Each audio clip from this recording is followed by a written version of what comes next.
도라이브 테크 수다는 저녁이 있는 삶을 위한 댄디한 화상회의 서비스 구름이 행복창업지원센터 SK서울 캠퍼스와 함께합니다. 후원 문의는 테크수다 페이스북 메신저로 연락주십시오. 도라이브. 안녕하십니까 여러분. 2018년 4월 5일 4월 첫째 주 도라이브 테크수다 주간 브리핑을 시작하겠습니다. 첫 번째 소식을 전하도록 하겠습니다. 암호화폐 거래소죠. 코인네스트. 국내 5위 업체인데 저희 방송 초대도 했었잖아요. 그래서 저희 또 설명도 듣고 거기에 대표가 지금 검찰에 출두했고 근데 이제 뭐 일단 실검이에요. 그 긴급 체포로 돼 있어가지고 긴급 체포로 돼 있어갖고 그러니까 코인네스트 김익환 대표 검찰 출두했는데 일단은 뭐 지금 식목일을 밀어내고 뭐 지금 1등 실검 1위래요. 일단 축하드려야 돼요. 거래량 1위가 아니라 실검이 어쨌든 올랐으니까 회사 이름으로. 그래서 저희가 뭐 지속적으로 얘기를 했는데 이제 약간 거래소들의 뭐 불투명한 거래, 약간 그리고 그 원래서 제공해주지 않는 부분들 몇 가지 말씀드렸는데 그 부분도 검찰이 조사를 하고 있는 내용이거든요. 그래서 저희들 같은 경우는 이제 저번에 하도 이게 거래소가 어떤 시장이고 비트코인이 뭔지 그리고 이제 그때 또 그 거래소들의 안정성 이런 얘기하면서 실제는 그 회사를 한번 가봤거든요. 저희들이 가서 그 인터뷰도 같이 하고 했는데 그래서 자기들도 이제 그 안정성이라든가 오히려 정부 규제를 오히려 찬성한다. 왜냐하면 그게 되면 신뢰성을 얻을 수 있으니까 이랬었거든요. 그렇죠. 정책적인 오히려 부분에서. 정책적으로 그러니까 자기네는 정부 규제를 따를 생각 당연히 있고 그렇게 하면 이제 뭐 특정한 정부의 어떤 보안 눈높이 그다음에 규제 보안 규제라든가 이런 걸 맞췄다고 하면 오히려 그 거래소의 신뢰도가 올라가기 때문에 우리는 이걸 열심히 따라가겠다라고 했는데 이게 워낙 예전에 해킹 사건이라든가 그다음에 이제 뭐 내부자 저번에도 한번 거래 고객 돈을 갖고 했던 내용들이 불거졌다가 이번에는 약간 유사한 형태 일단은 뭐 횡령 사기 혐의에 일단 혐의로 체포된 거예요. 근데 일단 검찰은 그렇게 했다고 체포했다고 발표를 했어요. 내용은 간단히 한번 얘기 좀 해주죠. 일단 팩트는 남부지검이고요. 담당은 남부지검이고 가상화폐 5위 거래소인 김익환 코인네스트 대표를 횡령 사기 혐의로 이제 4일이죠. 어제 체포했다고 얘기를 했고요. 가상화폐 거래소의 대표가 체포된 건 사실 이건 처음이고 그래서 그리고 또 가뜩이나 가상화폐, 암호화폐 시장이 사실은 많이 좋지는 않거든요. 비트코인이 거의 4분의 1 토막 수준까지 떨어진 상황이라서 많은 투자자들이 걱정이 많이 되기도 해가지고 그리고 또 거래량 기준으로 또 국내 5위 업체이기 때문에 거래하는 곳들도 많이 있거든요. 그렇기 때문에 많이 걱정이 돼서 지금 뭐 실검에 1위가 올라가 있는 것 같은데 근데 뭐 저희가 그 검찰이 보고 있는 그런 입장들은 저희가 방송에서 몇 번 말씀드렸어요. 똑같이 그러니까 코인 자체가 없기 때문에 거래가 없기 때문에 월렛을 제공해 주지 않고 뭐 월렛이 없기 때문에 가상으로만 거래가 되고 거기에 대한 비용들이나 이런 부분들은 해외 거래소라든가 제휴된 거래소들을 통해서 이제 그걸 사가지고 이제 거래를 하려면 그 유동성을 만들어줘야 되니까 그런 것들을 이제 필요해서 거래를 하는 건데 필요 이상으로 돈이 많이 지불이 됐다거나 아니면은 없는데 가상으로 그 예수금을 미리 자기들이 갖고 있는 예수금을 가지고 더 실제로는 고객들이 요구한 그러니까 그 거래자들이 요구하고 더 많은 코인을 사서 마이너스가 된 상태라서 돈을 돌려주지 못하거나 뭐 여러 가지 범죄 비슷한 것들이 지금 거래소에 따라 좀 이슈들이 있거든요. 어쨌든 그래서 근데 이게 진짜 그런 거예요. 그러니까 검찰이 실제는 지난달이죠. 3월에 일단 그 코인데스크를 포함해가지고 한 두세 곳에 걸쳐서 압수수색을 했었어요. 거래소를. 근데 거기에서 어떤 회계 자료라든가 관련된 확보한 다음에 일단 범죄 혐의를 포착했다라고 해서 이제 알려진 건데 실제 이 소식이 딱 뜨자마자 제가 또 아까 말씀드린 것처럼 저희들이 이 코인넥스트 관계자가 도라이브에 나와가지고 인터뷰를 했고 우리가 찾아가는 인터뷰를 했죠. 그래서 비트코인 도대체 뭐고 이 거래소가 뭘 하는 곳이고 이렇게 해서 갔었는데 그래서 바로 그쪽 실제 그 당시에도 그 홍보 대행사가 있어요. 그쪽에서 이제 그랬었는데 그쪽에 대해서 이제 전화를 해봤어요, 제가. 이거 도대체 어떻게 된 거냐. 내가 근데 신신당부한 거 아니야. 믿을 만한 사람을 믿어야 된다. 왜냐면 여러분 진짜 기자들도 잘 몰라요. 왜냐면 이게 중구난방으로 일은 아니까. 이 회사가 맞는 건지 아닌지 했다가 저희 또 사기 기자들 업체랑 또 당할 수 엮였는 있기 거냐, 때문에. 쟤네 밀어준 거냐부터 이런 게 많이 었는데 일단 그렇게 했었는데 근데 일단 공식 입장이 나왔어요. 이걸 하고 제가 아까 통화했던 내용을 알려드릴게요. 최근 언론 보도로 고객 여러분께 큰 심려를 끼쳐 죄송합니다. 코인네스트 이사회는 고객 불안 해소와 성실한 소명 여건을 위해 지난 조사 시점부터 사건 관련 경영진의 참여를 분리했다 지금. 그리고 전문 경영 체제로 전환돼서 운영되고 있다. 이미 전문 경영진을 넣었다. 신규 경영진은 금융보안 기술 등 각 분야의 전문가로 고객 자산 보호와 건강한 거래 환경을 위해 최선을 다하고 있다.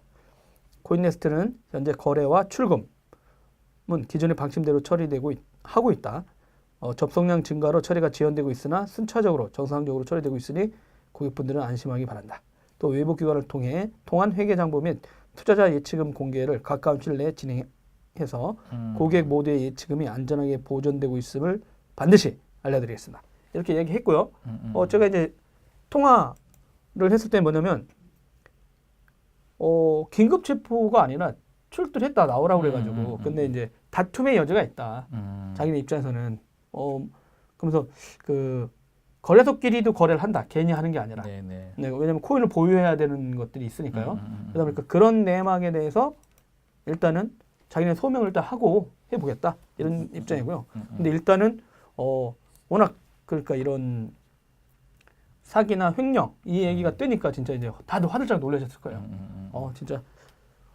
근데 이게 저도 그런 생각이 들어요. 음모론적이긴 한데 넘버 5란 말이죠. 1, 2, 3위가 있을 텐데. 1, 2, 3, 4 냅두고. 네, 1, 2, 3, 4들 냅두고 내가 볼 땐 만만한 게 5위, 6위 아니냐 이런 생각이 드는데 이거는 음모론적 시각인데 어떻게 생각하세요? 일단은 제가 말씀드린 것처럼 네 군데 업체들은 일단 정상적인 규제 범위에 들어와 있다고 판단을 하고 있는 것 같아요. 일단 왜냐하면은 그 가상계좌도 있었고요. 은행과의 거래를 하게 되면 거기에 대한 조건들이 있으니까. 그쵸. 근데 거기 없는 데들부터 지금 15위부터 5위까지 지금 하고 있는 거니까 30군데 정도에서. 근데 뭐 그 원래에서 관련된 부분들이 만약 그렇게 한다고 그러면 저는 계속적으로 문제가 될 것 같아요. 나머지 업체들도 마찬가지일 것 같고.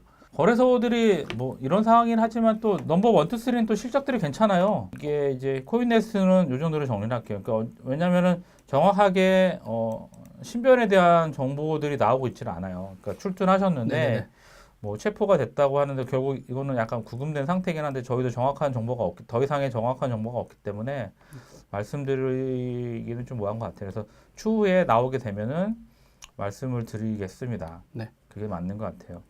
어찌됐든 근데 이제 뭐 빗썸이나 그러니까 업비트하고 이제 빗썸 같은 이런 회사들이 지금 작년에 정말 실적 잔치를 벌였잖아요. 엄청난 실적을 벌었어요. 아니 그러니까 이분들이 그 게임 업계라든가 인터넷 업체들이 발빠르게 날아가서 그냥 거래 수수료 챙기는 비즈니스를 정확히 보고 들어간 거죠. 그렇죠. 엔터프라이즈 기업이라든가 금융권은 그거 선정하고 그다음에 정부 규제 다 따르고 하다 보면 못 가는데 이 사람들이 때문에 규제 없는데 자기들 눈에는 일단 돈이 시장이니까. 시장이 보이거든요. 그러다 보니까 저는 오히려 이게 인터넷 업체들이 뭔가 이렇게 신기술을 개발하거나 이런 이슈보다는 어차피 만들어놨던 인터넷 시스템, 트레이딩 시스템을 간단하게 해가지고 빨리 런칭할 수 있다. 그러니까 그냥 달라들어가지고 딱 했는데 규제도 없었고 그 당시에는. 그래서 뭐냐 이러다 보니까 진짜 그 전형적인 그 예전에 금광 캐러 갔을 때 리바이스처럼 곡괭이 아니면 오셨는데 전형적인 그 회사고 앉아가지고 진짜 얼마나 버는 거예요? 일단 빗썸 이제 BTC 코리아죠. 여기도 이제 매출을 정리를 하게 되면 지난해 매출액이 3,334억이에요. 대박이죠. 단기 순이익이 4,272억입니다. 그러니까 이게 얼마나 대단하냐면 그 전에 거에 비하면 그 전에 2016년 실적이 매출액이 43억이었어요. 2년 전에. 그리고 단기 순이익이 25억 원이었거든요. 그러니까 1년 사이 매출액이 77배에 늘어났고 단기 순이익이 171배예요. 그러니까 엄청난 거죠. 이러니까 어떻게 보면은 그 예전에 닷컴 붐처럼 저는 오히려 그 닷컴 붐은 뭐 기술이라도 이렇게 뭔가 뭐 거품도 있었는데 이건 진짜 거기에 훈련된 사람들이 돈을 제대로 본 거 아니야. 길목을 어떻게 보면 이분들은 돈이 저기 가는구나. 빨리 가자. 그 의사결정한 분들은 진짜 돈잔치 제대로 하겠네. 근데 약간 늦었는데 어찌됐든 그래서 뭐 업비트 같은 것도 보면 두나무 매출액이 2,114억 원이거든요. 당기 순이익이 1,093억이에요. 그러니까 네. 업비트가 지난 10월 24일부터 영업을 시작을 했으니까 네. 2달 만에 지금 2,000억을 번 거거든요. 근데 사실은 요즘 두나무 쪽에서도 보도자료 엄청 보내줘요. 네네네. 그 자기네 넵튠하고 손잡고서 뭐 게임 기업이거든요. 그렇죠. 100억 투자도 하겠다. 네네네. 그다음 계속 그런 거. 그래서 뭐 이만큼 벌었으니까 충분히 할 수 있다고 저는 생각이 들어요. 자금 세탁 방지하겠다. 네네. 이런 이제 신뢰도 얘기죠. 네. 그래서 자기네 3년간 어깨에다 1,000억도 투자하겠다. 저 정도 벌면 진짜. 뭐 왜냐면 근데 그 정도 못할 것 같아요. 왜냐하면 이미 저는 좀 꺾였다고 보거든요. 거래량이. 그러세요? 네, 이미 꺾였다고 보고. 그러니까 사실은 네이버의 지난해 당기 순이익이 7,700억이거든요. 7,701억인데 네. 카카오가 지난해 순이익이 뭐 1,275억이니까 이건 뭐 엄청난 수준이죠. 근데 일단은 거래량이 되게 많이 줄었어요. 왜 떨어질 거라고 예상을 하고 있냐면 일단 뭐 수요 자체가 각국의 규제 그리고 각국 거래소들 해킹 뭐 이런 여러 이슈가 있긴 하지만 네. 일단 빗썸이 작년 최고점 그러니까 12월이죠. 12월 대비 거래량이 20분의 1로 줄었어요. 그리고 업비트도 지난 12월에 최고 거래 금액이 10조였는데 최근에는 5% 정도밖에 안 돼요. 5천억 정도. 올해 왔다 갔다 떨어진 지난해 거죠. 성과는 좋았는데 갑자기 뚝 떨어질 수 있다. 12월. 그러니까 12월부터 떨어진 거죠. 저희가 떨어진다. 고점이다라고 얘기를 했던 부분들이니까 업비트가 이게 글로벌하게 2위고 빗썸이 7위거든요. 지금 코인마켓 거래를 보면. 뭐 그리고 거래소 이제 국내 거래소 사실 1, 2등이었는데 지금은 이제 거래소 순위가 이제 바뀌었어요. 해외 거래소 이제 바이낸스, 비트플라이어들이 1, 2등이거든요, 이게. 근데 이게 저 궁금한 게요. 맨날 해외 거래소 얘기하잖아요. 네.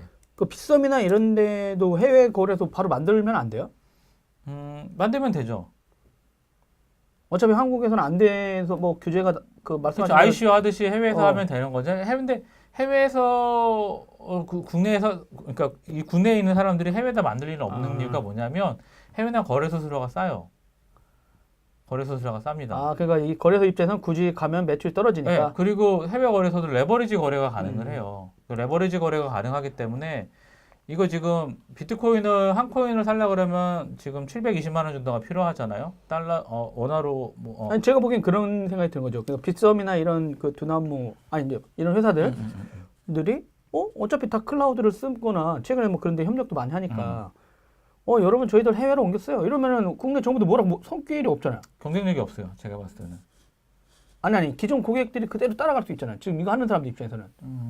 갈지 저는 안 갈 것 같아요. 굳이. 한국 거는 못 하나? 아니 그게 아니라 왜냐하면 동일한 비용을 쓰는데 제가 동일한 서비스를 신규 투자자들이나 아니면 해외에 하는 분들을 모셔와야 되는데 해외 고객들한테는 스스로 깎아주면서 굳이 클라우드로 갈 이유는 그죠. 없다. 제 이익이 깎이는 거잖아요. 그렇기 때문에 저는 할 근데 일이 이게 그 기능을 차라리 갖고 가면서 하는 게 차라리 해야 되는 거 아니냐는 거죠. 전환해야 되는 거 아니냐는 거죠. 근데 이제 결국에는 이거를 서비스 사업자를 해서 법인이 국내에 묶여 있잖아요. 이게 해외 법인이 아니고. 그러니까 금방 만들면 되지 뭐. 만들어서 금방 올리잖아. 뭐 그렇게 요즘 뭐 법인 만드는 게 쉽지 않다고 하긴 합니다만 뭐 그렇게 하면 되긴 하겠지만 굳이 제가 봤을 때는 국내 업체들이 할 일이 없고 실제로 지금 국내 이용자들 입장에서는 해외 거래소가 더 좋구나라고 얘기 많이 하고 있어요. 왜냐하면은 양방향 거래가 가능하거든요. 해외는. 네네. 이제는 계속 말씀드리지만 트레이딩의 단계인 거고 트레이딩 하려면 양방향 거래가 돼야 되는 상황이기 때문에 굳이 없을 것 같아요.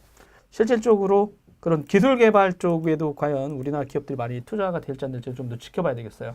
그래서 이제 코인 쪽은 사실은 뭐 ICO 이슈들이 있긴 한데, 그러니까 ICO를 왜 계속 하냐면 이분들이 기존에 거는 수익이 안 되니까 이제 ICO로 넘어가는 부분이 있거든요. 제가 봤을 때는 그렇기 때문에 블록체인 기업들 뭐 게임도 블록체인을 쓴다고 하고 뭐 여러 가지 하고 있으니까 그래도 뭐 올해도 여전히 블록체인이 되게 뜨겁게 될 거고 거래하시는 분들은 계속해서 수익을 내면 됩니다. 시장이 어떻게 됐든 간에 수익을 내는 방법은 있기 때문에 그러면 두 번째 뉴스를 네이버로 가시죠. 드리겠습니다. 네. 이거 좀 특이한 뉴스였어요. 실제로 이거 저희들이 취재를 많이 못했어요. 근데 일단 되게 중요한 뉴스라 뭐죠? 네이버 드디어 노조가 생겼어요. 노조가 생겼다는. 이야 이런. 네. 그 사이트가 있죠. 네네. 네이버 유니온 .com. 그러니까 네이버 회사가 엄청 많거든요. 엄청 많죠. 그러니까 개별 기업들한테 노조도 있고, 그다음에 그 산별 노조라고 산별 있어요. 노조. 그쵸. 그 산업군별로. 네네네. 근데 이제 그 유럽이나 이런 데는 그런 산별 노조가 강하고 개별 기업들은 약간 특화되어 있는 거예요. 약간 우리나라하고 일본에가 좀 특화돼서 기업의 노동조합을 만들고 막 하는데 이제 다른 좀 유럽이나 이런 데는 산별 노조. 그렇죠. 되게 큰 범위 안에서 같이 들어가는 거죠. 그러다 보니까. 유니온 노조. 네. 근데 일단 네이버에서 노조가 생겼다는 것만이 그 자체가 이미 엄청난 뉴스라는 거죠. 네.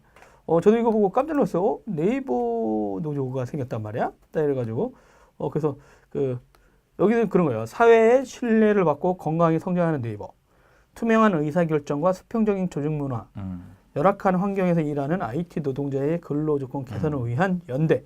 이래가지고 지금 공동 성명도 냈고요. 그래서 되게 웃겨요. 그 한 가지 공, 움직일 통, 이룰성, 밝을명 해가지고 공동 성명. 그 함께 행동해서 네이버를 깨끗하게 성장시킨다라는 뜻이래요. 재밌죠? 근데 되게 재밌는 게 왜 그 소속이 민노총의 화학섬유식품노조 네이버 지회죠? 되게 재밌네요. 여기가 자주 그런 일이 있었어요. 그래요?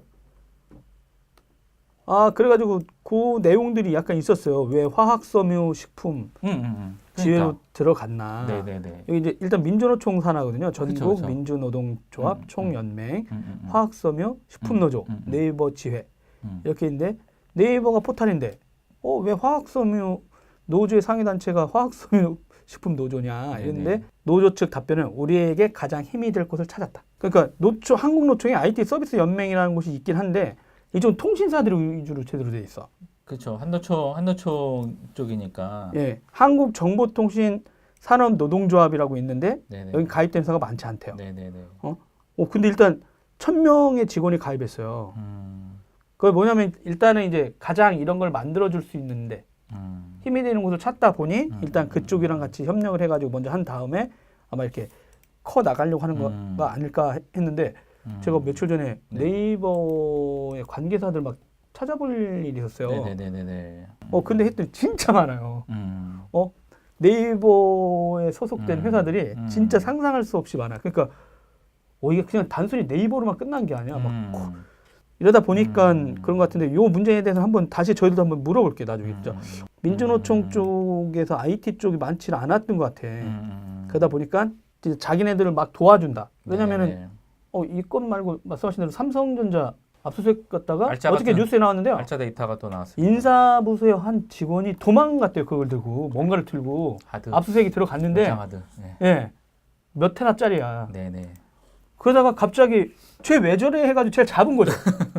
그 뭔가를 들고 도망가고 있는 애를 잡았는데 거기 외장하드에 몇 테라짜리 외장하드였는데 그동안 노조 관리했던 게 또 이렇게 그렇죠. 4개 문건들이 일단 4개 그룹이나. 이거는 이제 별건 수사가 되니까 이게 또 문제야. 그렇죠. 그러니까 그 삼성전자가 이명박 대통령하고 뭐 준 거야 이렇게 해서 압수수색을 갔다가 갑자기 노조 얘기가 튀어나와가지고 그 6천 건이 일단 뭐 유사한 거 아니냐 이런 얘기 나왔습니다. 알짜 같은 자료들이 또. 근데 진짜 제가 왜 이런 말씀을 일부러 굳이 네이버 얘기했는데 삼성 얘기를 하냐면 이 루머 중에 하나가 있었어요. 루머 중에 하나. 어떤 루머요? 삼성 계열에 있던 그 삼성 계열 쪽에서 근무했던 한 인사 관련된 분이 네이버의 자회사 같은 데로 와 있다.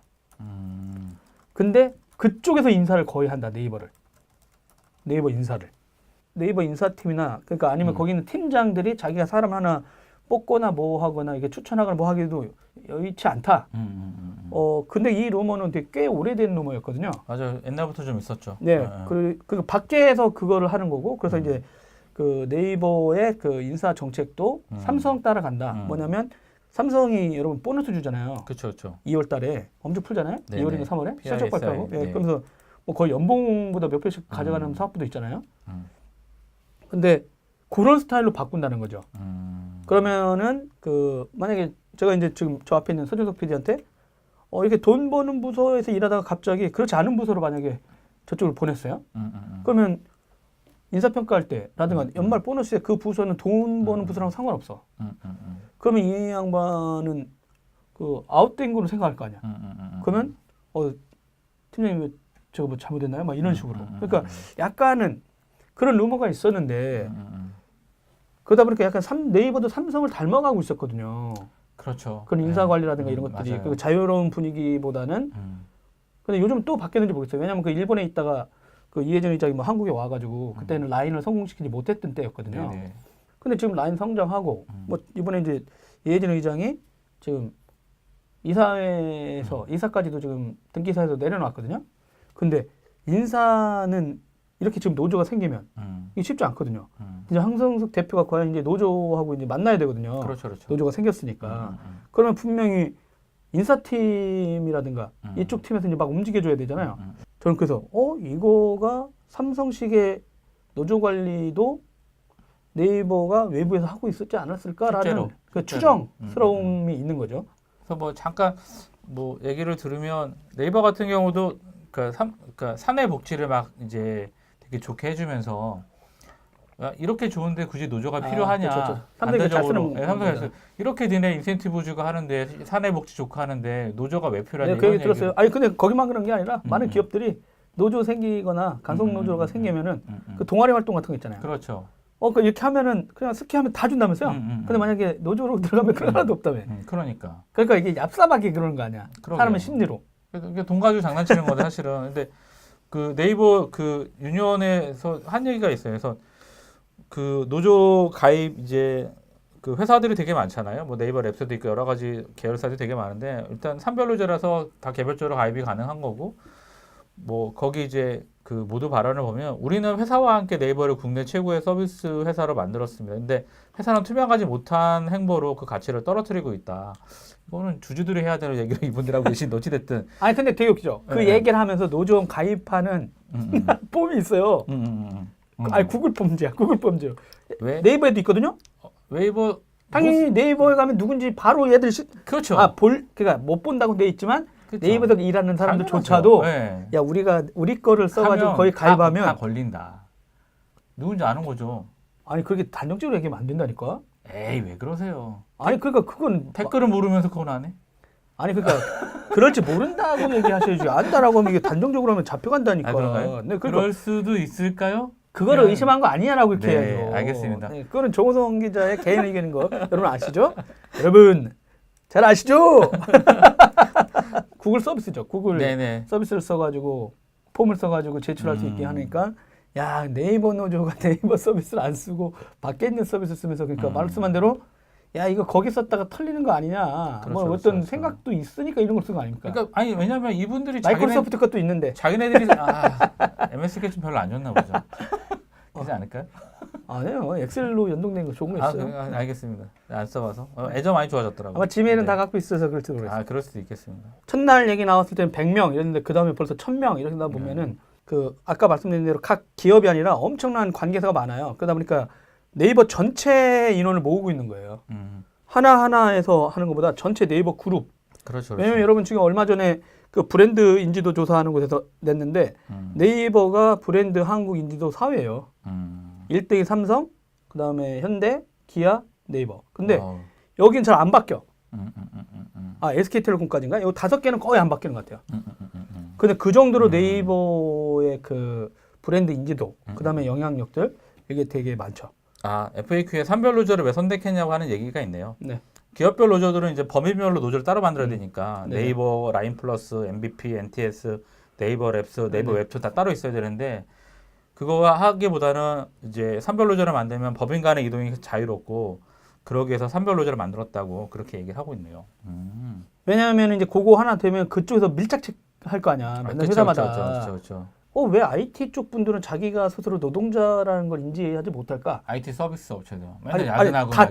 그러니까 전부 다. 제가 취재할 때마다 좀 그게 이해가 안 됐었거든요. 그러니까 자기가 노동자인데 왜 노동자라고 생각 안 할까? 이렇게 했는데 근데 이 스타트업이나 누가 창업도 해서 또 대박 내기도 하니까 그러니까 스스로 자기가 노동자인데 노동자인 걸 안 받아들이는 경우도 있어요. 그러니까 노동자라는 말 자체에 대해서 이제 이 사람들 스스로도 고급 인력이야. 그렇게 생각하는 건지. 그러니까 내가 참 이해가 안 된다 했었는데 게임 쪽에 영향이 있지 않을까 하는 생각을 하는 이유는 뭐냐면 저희 중에 아는 어떤 분은 저기 분당에 있는 그 24시간 불이 안 꺼지잖아요. 네네네. 아니면 저기 구로에 있는 음. 곳이라든가 이런 거 보면 저게 닭장하고 뭐가 다릅니까? 이런 극단적인 표현을 한 사람도 있었거든요. 그러니까 맞아요. 24시간 불이 안 꺼지고 왜냐하면 이제 계속. 한 프로젝트에 막 한 몇천억씩 투입되는데 그게 이제 완성될 때까지 엄청난 그 작업들을 당연시 여겼잖아요. 그동안에 그렇죠. 게임 업계에서. 네. 그러다 보니까 어느 엔지니어들 막 다 쓰러지고 그러다 보니까 예전에도 뭐 구로에 있는 게임 회사도 이제 문제가 생기고 막 했었는데 전반적으로 이제 그런 이슈들이 좀 이제 나올 때가 됐다. 그러니까 그런 근무 환경을 지켜라. 과도한 노동 이렇게 하는데 그들이 또 돈을 못 버는 것도 아니에요. 회사 그렇죠, 전체적으로 그렇죠, 보면. 근데 이게 좀 무서운 게 팀별 프로젝트를 주잖아요. 맞아요. 그다음에 실패하면 그 팀은 그러니까 우리나라 노동법이 되게 웃긴 게 개인들을 잘라내기는 되게 어려워요. 근데 우리나라는 그거를 부서를 없애잖아요. 회사가 어렵다고. 그 사업을 접었습니다. 이러면은 내보낼 수 있어. 그 되게 아이러니해요. 사업부가 날라간 거군요. 예, 그래서 부서를 일부러 날리는 이유가 있어요. 부서 전체가 다 날라갑니다. 이런 이유는 뭐냐면 개인 하나씩 하면은 엄청 까다로워. 그래서 몰아서 부서를 새로 만들어 예, 놓고 그러니까, 거기서 예, 부서를 맞아요. 날라버리는 거죠. 예, 그러니까 이 사람들 보면 그래서 이제 준석이를 다른 부서로 다시 이동시켜놔. 심사부. 심사부를 이렇게 한 다음에 여기 있던 나머지 사람들한테는 안 했다가 좀 있다가 몇 개월 하는 척 하다가 아이고 우리가 구조조정안이 발표됐네 이러면서 그 부서를 날려. 근데 이제 게임 업계라든가 이런 쪽도 분명 그런 단위로 움직이는 건 맞지만 참 이거 네이버 노조가 이렇게 생기면서 이게 좀 그 다양하게 한국 IT 업계의 노조, SI 업계도 있긴 있었어요. 근데 거기 뭐 거기도 블랙리스트 얘기가 옛날부터 나왔었는데. 그렇죠. 근데 그동안 수사가 안 됐었는데 여튼지 간에 이번에는 이 노조가 나오는 거 보고 그래 좀 논의될 필요가 있다. 21세기인데 이제 한국도. 그렇죠. 시대가 바뀌었어요. 그 유럽은 기업이 오면 노조 만들라고 정부가 얘기를 해요. 삼성 기본이죠. 네, 그게 협상하거든요. 기본이죠. 네, 기본인데. 세상이 바뀌었으니까 이제 거기에 맞게. 예. 하여간 네이버 노조 설립을 저희는 축하드립니다. 네, 토라이브에서 응원하겠습니다. 열심히 하겠습니다. 여러분 화이팅. 네. 세 번째 뉴스는 페이스북 관련된 소식입니다. 네. 이게 오늘 새벽이에요. 네네. 컨퍼런스 콜이 있었습니다. 그래서 이쪽에서 페이스북에서 이제 자기네 그 입장 같은 걸 내놨어요. 얘기를 또 했죠. 그래서. 그 서비스 약관하고 데이터 정책 업데이트 하겠다.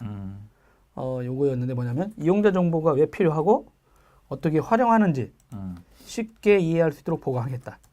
그다음에 개인정보 보호에 대한 페이스북의 의무와 노력 더 구체적으로 명시하겠다. 일주일간의 의견 수렴 후에 전체 이용자의 동의를 받을 계획이다. 까면 깔수록 계속 얘기가 나오고 오늘 또 뉴스가 뭐였냐면 그 메시지들을 스캔했다. 보낸 거. 네네네네. 그러니까 자기네 안드로이드 폰 처음에 동의했을 때. 그래서 그런 얘기도 계속 나오고 있어서 이게 지금 미국에서도 심지어 기자간담회도 했다는 거예요. 컨퍼런스 끝나고. 그러니까 야 주커버그 너 그만둘 생각 없어? 이런 얘기가 나왔다는 거죠. 책임지고 그만둘 생각 없냐? 했는데 실수로부터 배운다 이런 대답을 했대요. 멋져요. 멋진 내용이죠. 근데 여기에서 이제 나온 문제들이 지금 뭐냐면은 이게 왜 걷잡을 수 없냐? 이게 뭐냐면 초기에 페이스북이 자기가 서비스를 하고 이 데이터를 열어주는 생태계를 만들어서 엄청난 많은 앱들이 연동돼 있잖아요. 분석이라든가 이런 이슈가 있었는데 초기에 이제 그 데이터를 가져갈 수 있는 API를 설계할 때 너무 많이 가져가게 해놓은 거예요. 개방형으로 만들었기 초기에. 때문에. 근데 이제 어떤 사람들이 있었냐면 초기엔 다 가져갔다는 거예요. 한 사람은. 후성이 아저씨 거 거의 다 가져가. 웬만한 거. 전부 다. 네. 전부 다. 근데 이번 사건이 뭐냐면 그런 회사들은 그동안 다 그렇게 해온 거예요. 그러니까 거기서 CA만 걸린 거지.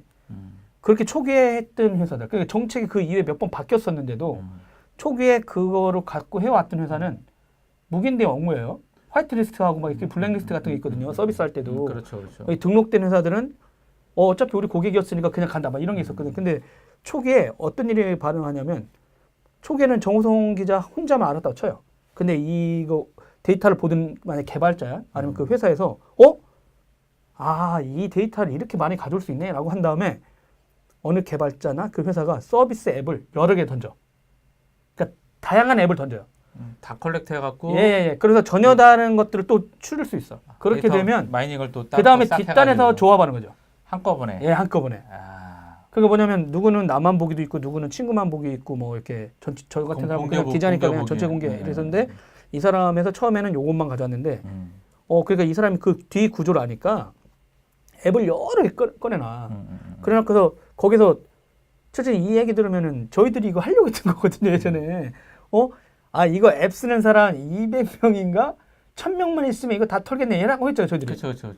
이 구조에서도, 그러니까 막혀있는 구조에서도 대략 1000명 정도만 이 앱 쓰게 하면 우리나라 이 관계는 파악할 수 있겠다라고 한 사람이 있었어요. 다단계에 아주 뛰어난 분이죠. 그분은 가끔 우리가 방송하면 야, 이씨 그런 얘기 좀 하지 마부터 해가지고 저번에 정부기관 얘기했더니 그 삭제 막 이러면서 이제 얘기하셨었는데 지금 이 방송 보면서 깜짝 놀라고 있었고요. 지금 그러다 보니까 그렇게 해가지고 다 추려놓을 사람 추려놓은 거야. 그 데이터들은 이미 갖고 있는 사람들은 많이 있는 거죠. 근데 그 데이터가 어디 팔리고 왔는지 모르는 거야. 그렇죠. 그래서 이제 뭐 한간에는 이번에 이제 뭐 그 CA라는 회사가 선거의 예측력이 떨어졌다 이런 얘기가 나와요. 근데 이제 약간 물타기 전략들이긴 한데 애초부터 데이터를 어디까지 주고 말고 할 거냐 이거에 대해서 이제 애초에 설계할 때부터 생각을 안 했었으니까 발생 문제거든요. 그렇죠. 그래서 근데 이게 그래가지고 지금 이미 인터넷에 나타나고 있어요. 이쪽 API를 꼭 빡빡하겠다고 하니까 엄청나게 연동했던 앱들이요. 이제 서비스가 바로 드랍되는 거야. 네네. 그래서 아마 이제 지금 그 페이스북이나 이런 걸 통한 연동, API 연동을 통한 뭐 로그인이 한꺼번에 끝나는 건 아니지만 앞으로는 뭐 그때도 말했잖아요. 3개월에 한 번씩 안 쓰는 앱이면 접근 일단 커팅하겠다. 그럼 다시 이제 하겠습니까라고 하잖아요. 근데 보통은 저도 되게 200개가 넘었는데 경악을 했죠. 서PD가. 조 선배는 페이스북으로 이렇게 연동된 게 200개가 넘는데요 했는데 저는 항상 그랬잖아요. 다 틀렸다고. 그 대표적으로 그냥 봉봉 같은 그런 좀 약간 친구들의 어떤 데이터들을 모아서 쓰는 그런 그렇죠. 저는 왜 우리나라 우리도 안 하는데 그런 얘기 하긴 하지만 그러니까 본범이라는 회사들은 과연 그 데이터를 어떻게 수익 모델을 했는지를 찾아내지 않으면 어떻게 관리하고 있고 이런 부분들에 대해서 그러면 그 사람들한테 이 데이터를 그 광고주들인 건지 그렇죠. 그럼 그 광고주들한테 어느 데이터까지 넘긴 거냐 도대체 이벤트를 해가지고 그렇죠. 근데 친구들 데이터, 친구들이 좋아했던 데이터 오히려 그걸 뒤지는 게 아니라 우리나라 기자분들은 야 네이버 페이지 카카오 니네도 이런 거 아니냐고 오히려 국민정체를 거꾸로 좋아요나 뭐 그러니까 이런 페이스북 이 사태에 대해서 더 깊이 파고드는 게 아니라 갑자기 네이버하고 카카오한테 가서 그래서 내가 좀 독특해. 그래서 갑자기 불똥이 물론 불똥은 아닙니다만 점검해 볼 수는 있지만 때는 이때다 하는 듯한 느낌도 없지 않아 있는 것 같았어요. 이 상태에서 다 막는다 치면 일단 막아놓고 시작해야 되잖아. 이거는 하나에 열겠다는 게 아니라 일단 생태계 다 죽이는 수밖에 없어 일단. 왜냐면 예전에 MS 전략이 있었거든요. 어떤 전략이? MS가 소프트웨어가 공격이 너무 강했어요. 다 MS만 공격했잖아요. 그렇죠. 설계한 게 뭐냐면 MS는 어느 기능을 다 오픈으로 하고 열어놓고 시작해요. 그 뭐냐면 여러분 XP 써보셨죠? XP 써보다가 XP 쓰다가 그 다음 버전으로 계속 올라가시면은 이거 관리자가 아닙니다. 막 이런 어드민스트레이터. 네. 그게 뭐냐면 MS가 아무 생각 없었거든 그 당시엔 진짜. 뭐냐면 원래 시스템은 관리자하고 게스트라든가 사용자 권한을 이렇게 나눠줘야 되는 게 기본적으로 그 기업용 파트는 명확해요. 시스템에 접근하는 사람들 누군지 인증하고 2중, 3중 체크해야 되니까. 근데 MS는 처음에 나올 때는 그냥 그걸 하나로 넣었어요. 인증 PC 내가 설치한 내 거니까 그러다 보니까 내가 모든 거가 선언이 되니까 내가 오케이 누르는 순간 관리자가 승인한 거예요. 그러다 보니까 문제가 생기냐면 브라우저도 만들어지고 이러다가 거기에다 데이터 막 이제 공격들이 나오니까 어차피 내가 누른 거잖아. 뻥뻥 뚫리는 곳이 생기는 그러다 보니까 거죠. 이제 그러다 MS를 향한 시장 점유율도 엄청 늘어났고 윈도우 고 나오면서 막 이러다 보니까 전 세계에서 야 니네 시스템 좀 안전하게 만들어라. 왜 지금 사용자들이 그 보안 인식이 없는 와중에 모든 거를 열어놓고 나서 권한을 다 열어놓고 던지니 그럼 다 당할 수밖에 없는 거 아니냐 이렇게 하다 보니까 빌 게이츠가 그 어떤 윈도우 7이었나 그 전 버전 XP 그 다음 버전일 거예요. 비슷하죠. 그거 만들 때 네. 일단 개발을 멈춰요. 그러면서 모든 그 MS 직원들한테 소프트웨어 코딩을 가르쳐. 시큐어 코딩 하게끔 만들죠. 그러니까 여러분 지금부터는 그렇게 프로그램 짜지 마. 그러면 보안에 취약해. 이래가지고 그러니까 어떻게 짜야 되는지 전체 직원을 재교육을 몇 년 해요. 그리고 나서 나오니까 사람들이 갑자기 다 불편해하는 거야. 맞잖아요. 이게 뭐냐고. 근데 그 이후에는 점점점 안정화되고 있는 거예요. 사람들 근데 그 자유를 누리던 사람들이 이 새끼 뭐야 막 이런 얘기는 하지만 그리고 MS는 그게 거기에만 적용된 게 아니라 나머지 서버에도 마찬가지예요. 그러면 예전에는 MS 서버에서도 권한이 다 열려 있었거든요. 그렇죠. 지금은 다 닫고 일단 하나씩 그 관리자가 하나씩 자기가 열면 세팅을 해줘야 세팅해야 돼요. 그러니까 어떻게 보면 맘 놓고 막 했던 사람들 입장에서 보면 됐는데 제가 볼 때는 이 문제를 만약에 페이스북이 해결하려고 하면 극단적으로는 일단 다 막는 수밖에 없어. 근데 물론 이제 막는 순간 난리 나겠죠. 여기랑 연동돼 있는 거 다 죽으니까. 그 페이스북이 만약에 그 문제를 이 문제를 그럼 해결 어떻게 하겠어요, 지금? 네네네. 그러니까 아까 말한 대로 1.0 자기네가 처음에 이걸 내놨을 때 그때 이런 문제가 발생해서 이미 다 가져간 사람도 있었을 거 아니에요. 그럼 그 사람들이 지금 이 문제 나오기 전까지 얼마나 더 많은 걸 더 많이 모았겠어요. 20억으로 늘어났는데. 그렇죠. 엄청 많죠. 그 웬만한 데서 쓴 사람들 건 다 캐치가 가능했다는 거잖아요, 지금. 그렇죠. 다 갖고 있다고 봐야죠. 정말 빅데이터, 엄청난 빅데이터, 글로벌리하게 뭐 이슈별로 다 갖고 있는 거니까 상관없는 것 같고. 여튼 간에 이제 그런 이슈가 있습니다. 그래서 이제 계속 지금 이 신뢰를 쌓을 수 있을 거냐, 이걸 이제 이렇게 세울 수 있을 거냐 이슈기도 한데, 진짜 이 문제를 우리 사회에서도 좀 심각하게 논의 좀 하고, 조만간 이게 좌당 같은 걸 한번 해봤으면 좋겠어요. 여튼 간에 여러분 한 주 잘 마무리하시고요. 다음 주에 또 조성 기자와 함께 나타나도록 하겠습니다. 여러분 건강히 잘 지내시고요. 저는 도항구였고, 네, 정성 기자입니다. 네, 담당 PD 서준석이었습니다. 여러분 네. 다음 주에 만나요. 안녕. 도라이브 테크 수단은 저녁이 있는 삶을 위한 댄디한 화상회의 서비스 구름이 행복창업지원센터 SK서울 캠퍼스와 함께합니다. 후원 문의는 테크수다 페이스북 메신저로 연락 주십시오.